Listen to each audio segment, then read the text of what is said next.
Hello, my third grade friends. This week's story is the great illustrated classic, The Wizard of Oz by L. Frank Baum. So, let's read the summary about what this story is about. Dorothy, a farmer girl from Kansas, is whisked away by a cyclone to a mysterious and magical land called Oz. There she makes unforgettable friends, a talking scarecrow, a man made out of tin, and a cowardly lion afraid of his own shadow.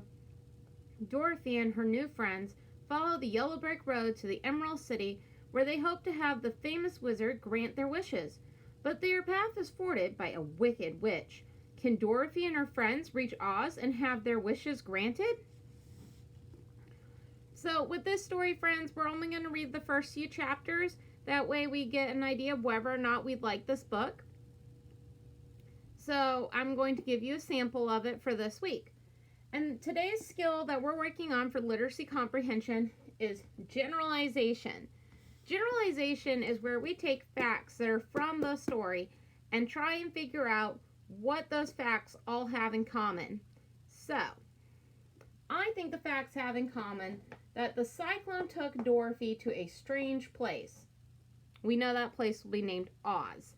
What I want for my students is to find the facts that I list and put them in the comments that support that. So if I read that the winds were very strong and Dorothy was blown away, that's a fact that we know that Dorothy was going somewhere else. So, I gave you guys the generalization. Your job is to find the supporting details for it. Are we ready to begin our story, friends? I am.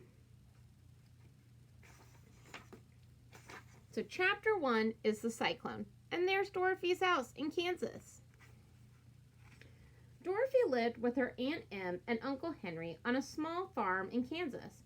Their tiny house stood alone on a large, flat prairie. Dorothy had one friend, her dog Toto. He was a small black dog who loved to jump and play. One day, while Dorothy and Toto were playing, they heard an awful sound of a storm. The wind roared and the dust blew smoky circles in the air. Dorothy was frightened. Uncle Henry stopped working and shouted, "There's a cyclone coming! Run for the cellar!" A cyclone is a terrible storm. Even little Toto wanted to run away. He jumped from Dorothy's arms and ran into the house and hid under the bed. Dorothy followed him into the house. Then a strange thing happened. The house turned around and around, and then it rose through the air. Toto had ran out from under the bed and barked loudly. It was dark, and the house swayed back and forth. Dorothy held Toto in her arms and listened to the wind.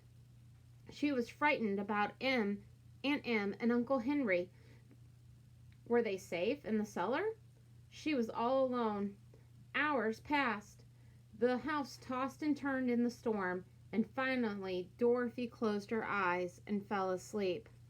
So friends, take a minute to pause and see if you found any supporting details yet about my generalization that the cyclone took Dorothy to a strange place. Did you find some details about the cyclone in the passage?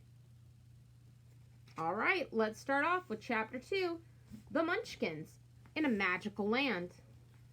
After a long time, Dorothy woke up. Everything was quiet. Bright sunshine came through the windows. Toto pressed his cold nose against Dorothy's face. "Where am I?" asked Dorothy. "What happened to Uncle Henry and Aunt Em?" She ran to the door and looked out at a magical land. All around her were beautiful green trees and colorful flowers. Tiny purple birds sang as they flew from the tree to tree. Dorothy had never seen such a lovely place.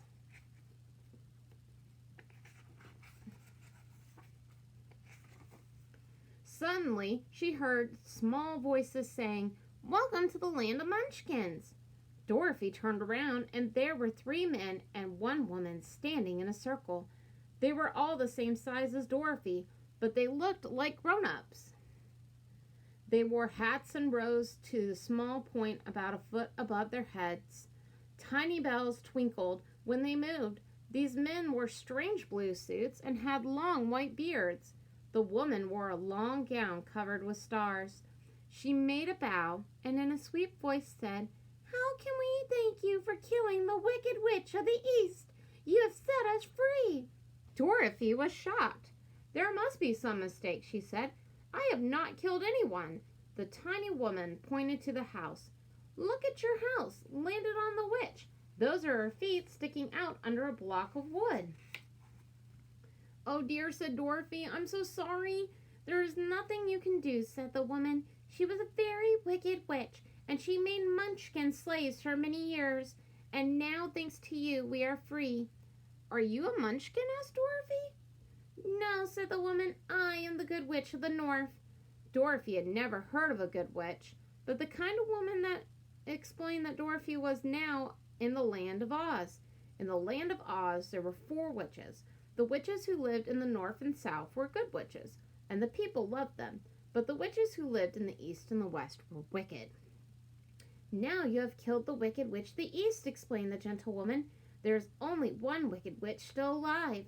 Now Dorothy understood. She was happy to have helped the Munchkins, but she wanted to return to Kansas and see her Uncle Henry and Aunt Em. Friends, we're going to go ahead and stop there. So, I want to hear from you. What supporting details did you find about this new land, and how did you know it was different than where Dorothy was living in Kansas?